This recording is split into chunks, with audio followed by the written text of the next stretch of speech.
வணக்கம் நண்பர்களே, நான் உங்க கிச்சா பேசுறேன். காலடி முதல் காஞ்சி வரை வில்லுப்பாட்டில் புகழ்பெற்ற திரு சுப்பு ஆறுமுகம் அவர்கள் கல்கியில் எழுதிய தொடர் அருளே அறிவே அமுதே.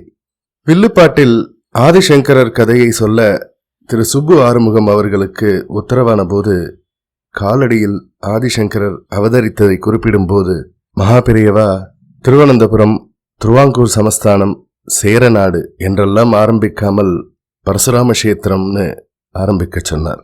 ஆனால் திரு சுப்பு ஆறுமுகத்திற்கோ காலடியில் பிறந்த ஆதிசங்கரர் தான் காஞ்சியில் பீடாதிபதியான மகாபெரியவா. அவருக்குரிய அனைத்து சீலமும் சிறப்பும் இவருக்கும் உண்டு. இருவருக்கும் இடையில் எந்த விதமான வித்தியாசமும் திரு சுப்பு ஆறுமுகம் அவர்களின் கண்களுக்கோ மனசுக்கோ புலப்படவில்லை.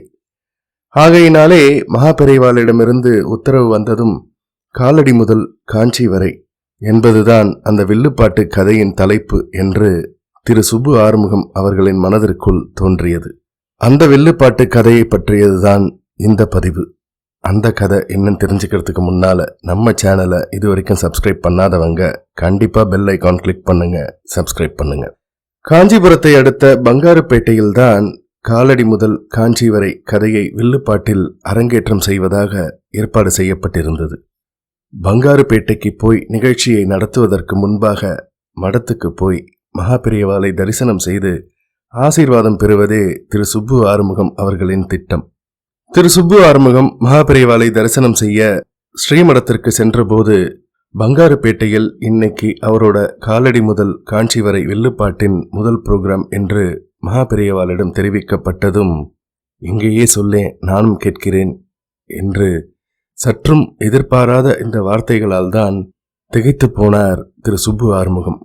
கதை சொல்லும் வில்லும் இதர வாத்தியங்களும் கூட காரில் தான் இருந்தன. அவசர அவசரமாக ஓடி அவற்றையெல்லாம் எடுத்து கொண்டு வந்து மகாபெரியவா முன்னிலையில் அமர்ந்து கதையை சொல்வதற்கு தயாரானார் திரு சுப்பு ஆறுமுகம். மனதின் ஒரு மூலையில் பங்காருப்பேட்டையில் எல்லோரும் கதை கேட்க காத்து கொண்டிருப்பார்களே என்ற நினைப்பும் ஓடிக்கொண்டுதான் இருந்தது.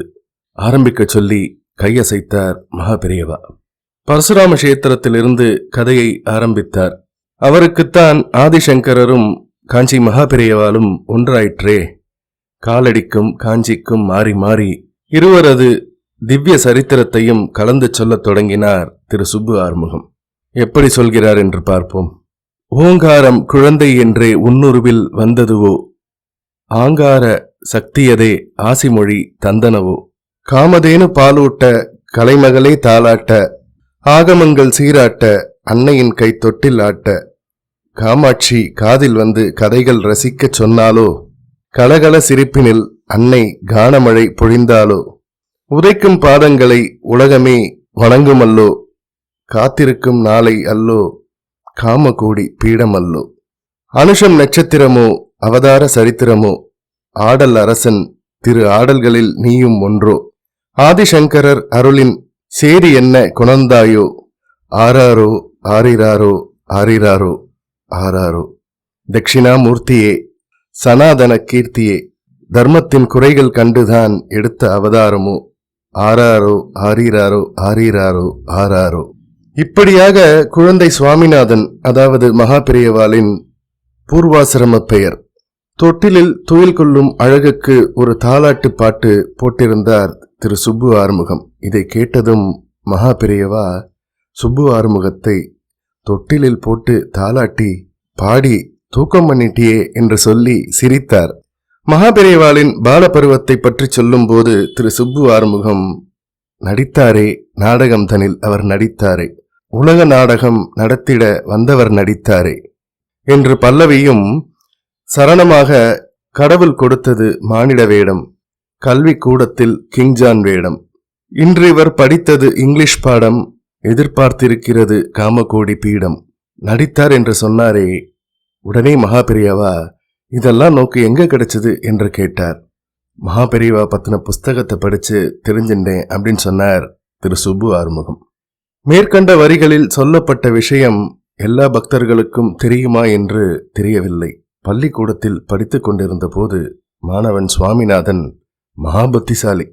ஆரம்ப பள்ளியில் படித்துக் கொண்டிருந்த போது பள்ளிக்கூடத்திற்கு பள்ளிக்கூட உதவி ஆய்வாளர் வருகை புரிந்தபோது உயர் வகுப்பு மாணவர்களுக்குரிய ஆங்கில பாட புத்தகத்தை கொடுத்து படிக்கச் சொன்னபோது அபாரமாக படித்து காட்டிய சுவாமிநாதனின் திறமையை பார்த்து வியந்த அதிகாரிகள் சுவாமிநாதனுக்கு டபுள் ப்ரமோஷன் கொடுத்தார்கள்.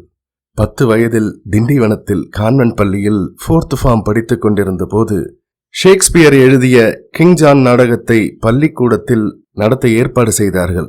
அந்த நாடகத்தின் முக்கியமான ஆர்தர் இளவரசர் கதாபாத்திரத்தில் நடிப்பதற்கு பொருத்தமான மாணவன் என்று பள்ளிக்கூடத்தின் தலைமை ஆசிரியர் சுவாமிநாதனை தேர்ந்தெடுத்தார். 2 நாள் ஒத்திகையில் தன்னை தயார்படுத்திக் கொண்டு ஆர்தர் இளவரசராக அற்புதமாக ஷேக்ஸ்பியரின் ஆங்கில வசனங்களை பேசி அனைவரது பாராட்டையும் பெற்ற பெருமைக்குரியவர்தான் மகாபெரியவா. அதை பற்றி ஒரு விவரமான பதிவு நம்முடைய கிச்சா ஸ்பீக்ஸ் சேனலில் ஏற்கனவே பதிவிட்டிருக்கிறேன். இந்த சம்பவத்தை தான் வில்லுப்பாட்டில் சொல்லும்போது நடித்தார், நாடகம் தனில் அவர் நடித்தார், உலக நாடகமே நடத்திட வந்தவர் நடித்தார், கடவுள் கொடுத்தது மானிட வேடம், கல்விக்கூடத்தில் கிங்ஜான் வேடம் என்று திரு சுப்பு ஆறுமுகம் குறிப்பிடுகிறார். இதில் விசேஷம் என்னவென்றால் மானிட வேடம், கிங்ஜான் வேடம் போன்ற வார்த்தை பிரயோகங்களை மிகவும் ரசித்து எங்க அதை இன்னொரு தரம் சொல்லு என்று கேட்டார் மகாபெரியவா. சந்தோஷமாக திரு சுப்பு ஆறுமுகம் அவர்களும் அதை மறுபடியும் பாடி காட்டினார். இந்த வரிகள் எந்த அளவுக்கு பிரபலமாக பரவலாக ரசிக்கப்பட்டது என்பதற்கு இன்னொரு பெருமைக்குரிய உதாரணம் இருக்கிறது. ஒரு முறை MS அம்மாவை சந்தித்த போது அவர், நீங்க மகாபெரியவா கதையை வில்லுப்பாட்டில் சொல்லும் போது ஒரு பாட்டை 2 தடவை சொல்ல சொல்லி கேட்டாலாமே மகாபெரியவா, அதை சொல்லுங்கோ என்று கேட்டார். இதுவும் அந்த மகாபெரியவாளுடைய அனுகிரகம் என்று சந்தோஷப்பட்டு அந்த பாட்டை பாடினார் திரு சுப்பு ஆறுமுகம். MS அம்மா அவர்கள் கண்களை மூடி கரகோஷம் செய்து இந்த பாட்டை கேட்கிறவா நிச்சயம் உருகித்தான் போயிடுவா என்று சொன்னதோடு மகாபெரியவா பாதத்தை கெட்டியா பிடிச்சுட்டு இருக்கேள், அவரோட அனுகிரகத்துல அமோகமா இருக்கணும் அப்படின்னு திரு சுப்பு ஆறுமுகம் அவர்களை வாழ்த்தினார். இதற்குள் பங்காருப்பேட்டையில் கதை கேட்பதற்கு திரளான கூட்டம். திரு சுப்பு ஆறுமுகம் மடத்தில் பெரியவா முன்னால் கதை சொல்லிக் கொண்டிருக்கும் தகவல் கிடைத்ததும் அங்கே நிகழ்ச்சியை ஏற்பாடு செய்திருந்தவர்கள் அறிவித்தபடி வில்லுப்பாட்டு நிகழ்ச்சியை 7 மணிக்கு ஆரம்பிப்பதற்கில்லை.